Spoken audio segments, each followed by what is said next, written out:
Once again, I find myself preaching a sermon different than the one that I planned to when I put together the bulletin.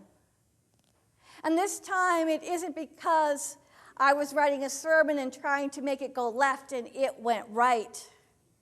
Because by Thursday, I already had a pretty good draft of the one I planned to preach from this passage from Job.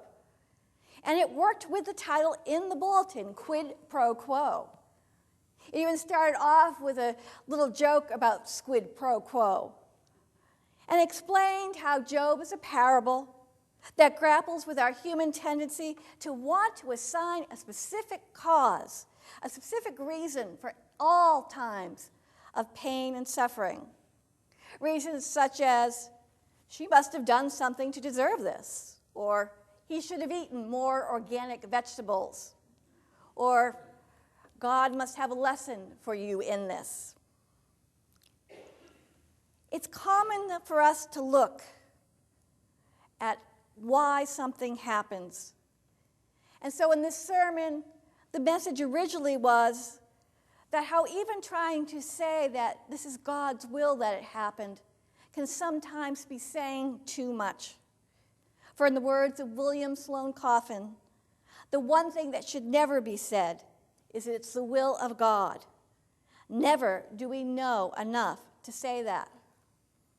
So I had planned to reflect on how the book of Job asks why bad things happen to good people and how often we can't know why something happens. We can only live in the mystery and the uncertainty of the time. And then suddenly Thursday, as I sat typing those very words, Rebecca, our office administrative assistant, called out, "Oh no, there's been another school shooting." It just popped up on my news alert. I turned to the internet to see the reports of the mass shooting out in Roseburg, Oregon, at the Umpqua Community College. And as conflicting reports from various outlets came in about the number of shooters and casualties, one thing kept coming to me.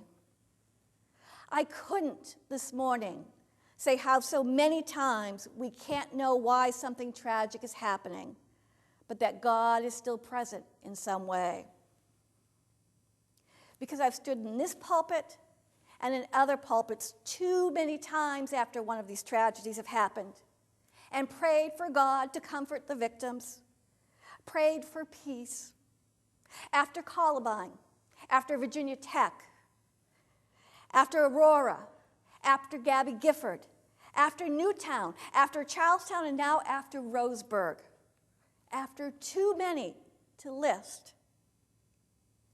I've prayed for an end to violence after all the shootings that don't even make the national news anymore. Because apparently if you kill less than 3 people, it only makes the news now if you do it on live TV. My spirit aches too much with the pain and the sadness of these losses. According to some sources, there have now been 294 shootings in the U.S. this year involving 3 or more victims. Other sources cite that this year there have been 45 shootings that fit the FBI mass shooting definition of 4 or more being killed in one incident. Too many times, after too many shootings, I have stood in a pulpit and said, I know that God cries for us every time this happens. Too many times I've reminded us that it's just like when Jesus said he wanted to take the city of Jerusalem underneath his wings like a mother hen and comfort them and protect them, that God is doing that right now for us. God is crying out that we do have a part in this and that it is time for us to stand up. I couldn't this morning say how I've said so many times, we can't be sure why something tragic happens and that God is still present.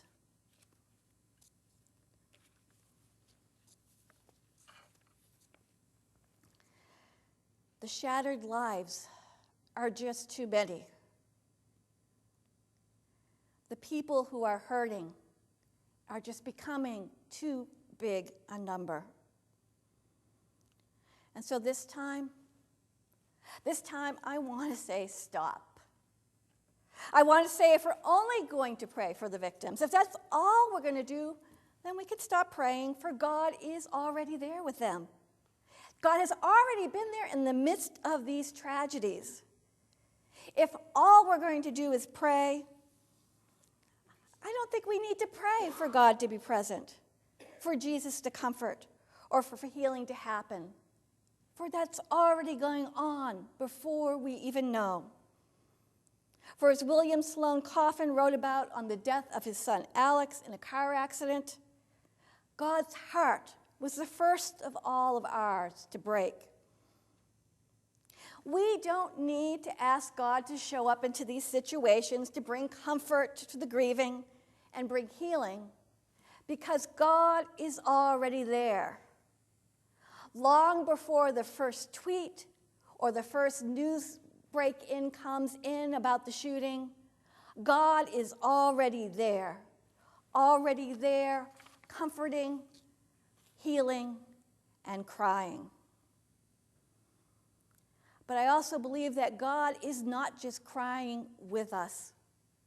God is crying out to us. God is crying out to us to do something, to be part of God's work that prevents these tragedies as much as humanly possible. God is crying out that we do have something that we can do in these cases. I believe God is begging us to repent and take some action. God isn't asking us as people of faith to look at these things and just pray and then go on the same as before. God is calling to us to discover ways to live out God's justice and peace, as God has called out throughout history, through the prophets, and throughout Scripture.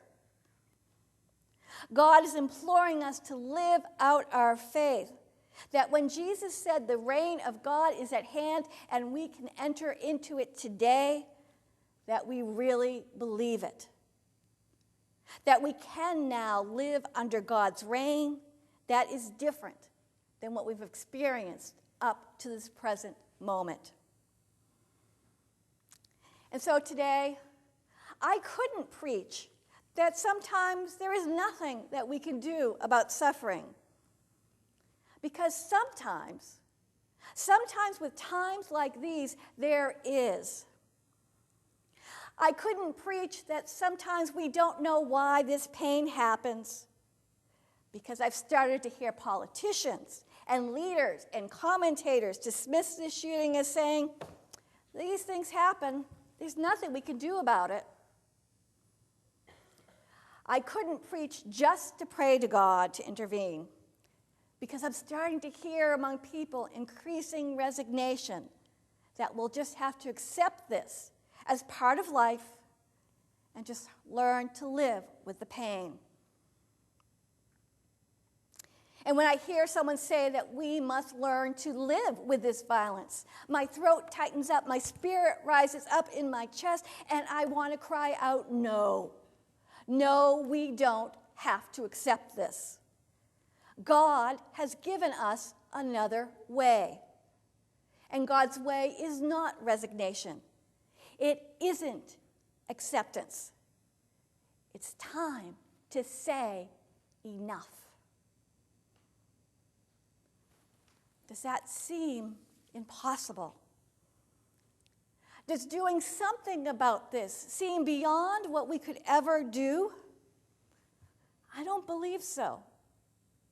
For I've seen it accomplished during my lifetime in another area where it was thought we just had to accept that this was the price of life. Mothers Against Drunk Driving finally said enough when it came to drunk driving deaths. Enough to losing over 24,000 people each year due to the deadly mix of alcohol and cars. And so they started taking action. They began educating, developing programs to promote designated drivers, and training alcohol servers on how to recognize when someone was inebriated. They took action, encouraging less focus on events that were merely to get drunk. They took action to change laws and push for the enforcement of existing laws against driving under the influence. And since MAD started in the 80s, drunk driving deaths have been cut in half. Over 12,000 lives per year. 12,000 lives per year are saved. That's 12,000 families who no longer have to get that phone call to say, "I'm sorry to tell you." 12,000 families who no longer must try to figure out how to live after they've learned that a loved one has died due to something that we said at one time was just the way it is. Yes, we can do something about mass shootings and violence. If it's the only way that we'll do it, then we do need to put aside our praying for the victims for the moment and instead pray that God show us what God does have for us to do to keep others from becoming victims. But I don't believe that we have to put aside praying for others, that we can do both. We can pray for the victims and family, and we can take action. We have to, don't we? Finally? Isn't there something we need to do to prevent this? Faith-forward columnist Aaron Todd captured his frustration on Friday as once again postings began to appear across local media and social media for prayers, this time for Oregon. He asked, "Is this the most faithful and life-giving response that we as a people of faith can muster in the wake of yet another act of senseless and horrific violence? I'm sick and tired of simply sending prayers to my brothers and sisters who went to school today hoping to pass the test and instead wound up in a body bag. Oregon does not need our prayers because God is already working in that place and with those people. Right now, I am praying for the rest of us." We have begun to treat these things like we would a tornado or a wildfire, he laments. Tragic, horrible, but altogether unpredictable or unpreventable. As soon as each shooting scrolls across our consciousness, we allow ourselves to devolve into the same pointless political debates around the same hot-button issues. We as a society are treated to a couple weeks of yelling and arguing and heated blog posts, and then nothing changes. Life gets back to normal for a few weeks or maybe even a month until the next one occurs. Then it's rinse, wash, repeat. The same cycle turns over on itself time and time again, and nothing changes. Aaron argues, the victim of this maddeningly repetitive violence need our actions. They need something to change quickly, now. Will this finally be the time when our hearts break just enough to allow a little bit of humility to flow out from us and cause us to step up and say that in this land in which we live, these kinds of things are absolutely unacceptable? And then Aaron makes one final plea to the church to take action. Pick your cause and your culprit. I don't care, but pick something and get passionate about it. Mental health, Work to end the stigma surrounding mental illness and to providing funding for diagnosis and treatment. Guns, get them off the street. Family systems, work on strengthening family units through counseling, coordination, and education. Violent media, lobby Hollywood and the gaming industry to end the fascination with gore and violence. And if none of these work for you, find your cause and do it quickly. But whatever we do, we can no longer just say, there's nothing we can do. This is no longer an acceptable response. These things happen is no longer an acceptable response for me either. We need to pray, yes, for the victims, but we need to do more than pray. For no longer can I only pray about these tragedies and hope that someone, somewhere will step forward to do something to stop it from happening again. As a person of faith, I can no longer ignore God's cries to all of us to do something here, whether it be large or small, to go find one area in this admittedly complex causes of these tragedies, and then go do something to diminish the sufferings. There is so much suffering in the world that we can't explain or do anything about. So many circumstances when we do need to remember that we just don't know why. And another time, I will share with you a sermon about those mysteries. But Roseburg, Charleston, the D.C. Navy Yard, Newtown, we can at least diminish the occurrences of these tragedies and of the suffering. They can be prevented from happening in other places. And this time, oh God, let us hear your cries and actually go out and be part of your solution. For me, at least in this moment, there isn't any other alternative that is acceptable.